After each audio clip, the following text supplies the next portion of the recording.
2 de la tarde con 22 minutos, ya revisamos noticias internacionales. Ahora vamos a hablar de economía, de lo que está pasando con los números en nuestro país. Ya está José Ignacio Atenas aquí con nosotros. ¿Qué tal, José Ignacio? Bienvenido. ¿Cómo está, Davor? Cambio rapidito, hicimos ahí con Belén para hablar justamente de la economía y del mercado inmobiliario.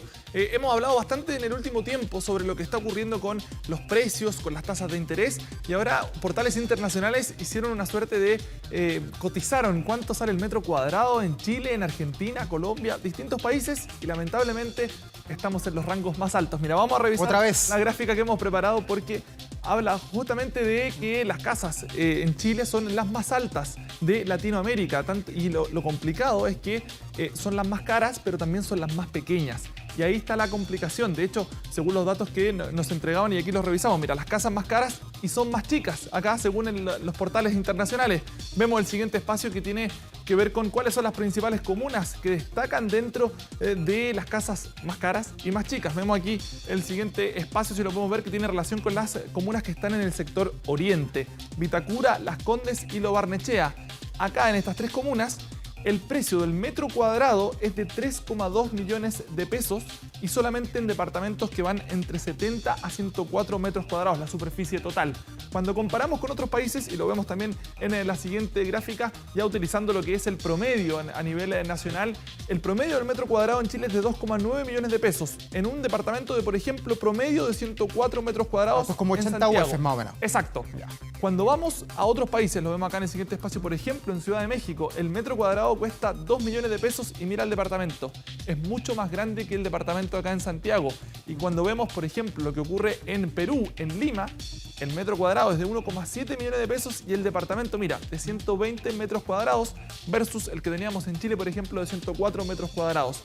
Esto es la superficie total, lo que de alguna manera demuestra lo caro que es nuestro metro cuadrado comparado versus con estos países. Sí, y esto a mí no me sorprende, porque hemos visto a lo largo de la historia otros rankings similares, y por ejemplo las entradas para ver un partido de fútbol cuando juega la selección, las entradas para un concierto cuando viene el mismo cantante acá a Buenos Aires, a Lima, Ciudad de México, acá siempre todo es más caro. ¿Para qué decir los remedios? Porque ahí acá también estamos en la parte de arriba de los rankings. Acá en particular la comparativa comúnmente de las viviendas siempre a Chile las hacen con países de Europa, como para que notemos de alguna manera. ¿Por qué dice uno?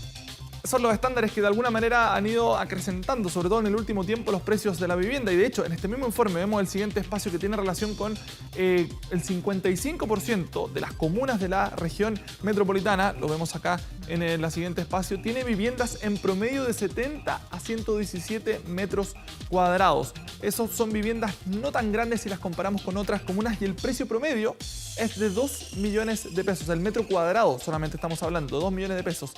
Comparado con lo que veíamos recién, 120, 100, son casas quizás mucho más grandes en otros países de lo que estamos viendo. Aquí particularmente Santiago tiene el problema de los terrenos.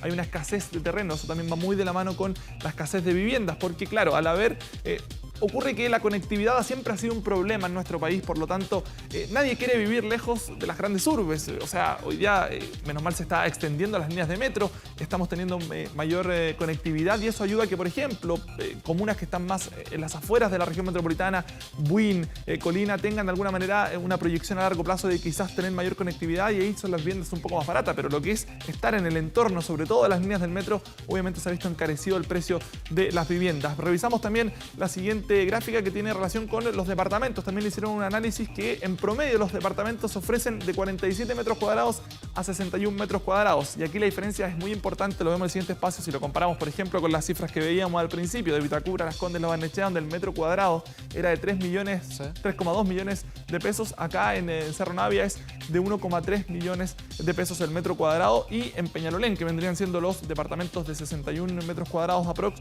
son de 2,1 millones de pesos el metro cuadrado. Esto demuestra lo que te decía, que de alguna manera el estar en zonas más conectadas, como es Las Condes, Providencia, que tienen líneas de metro, por ejemplo, versus otras que están más alejadas, se nota la diferencia en cuanto a los precios finales. Tenemos declaraciones justamente de expertos que analizaron estas cifras que dieron a conocer portales internacionales que tienen a Chile como las viviendas más caras y más chicas de Latinoamérica. La verdad es que es un fenómeno multifactorial.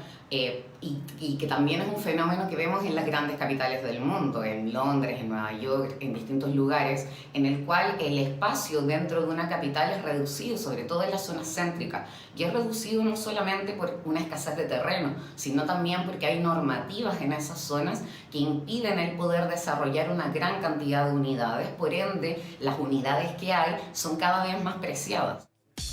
Ahí veíamos entonces, la escasez de terreno juega un rol importante, obviamente hace que las viviendas suban mucho de precio y estamos en un momento económico en donde las tasas de interés, pese a que han tenido una caída, están en 4,27, siguen estando muy altas, muy lejos del 1,99 que vimos en el año 2019, y lo que tiene que ver con el costo del crédito hipotecario también está muy complicado, así que es muy importante lo que va a ocurrir, por ejemplo, con las ayudas estatales que se están entregando, este pie con garantía del Estado, y también en las reprogramaciones, por ejemplo, que anunciaron ayer los bancos, que tiene relación con poder alivianar de alguna manera el costo de lo que es el crédito hipotecario con un sueño de la casa propia, dado que yo diría que se aleja bastante en el último tiempo. Pero en el horizonte se ve algún ofertazo de vivienda, liquidación, pensando en que también hay stock que está quedando sin moradores porque está cayendo la industria inmobiliaria. Exacto, de alguna manera se espera que, lo hablamos con expertos, de que quizás segundo semestre del otro año pueda haber una mayor facilidad debido a que justamente la inversión, por ejemplo, inmobiliaria está yendo a la baja, las proyecciones son 2023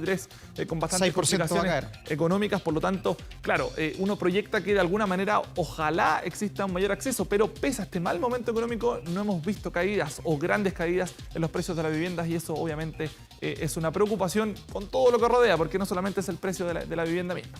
José Ignacio, muchas gracias por este reporte del panorama de las viviendas. Que esté muy bien, nos vemos. Gracias. Chao, chao.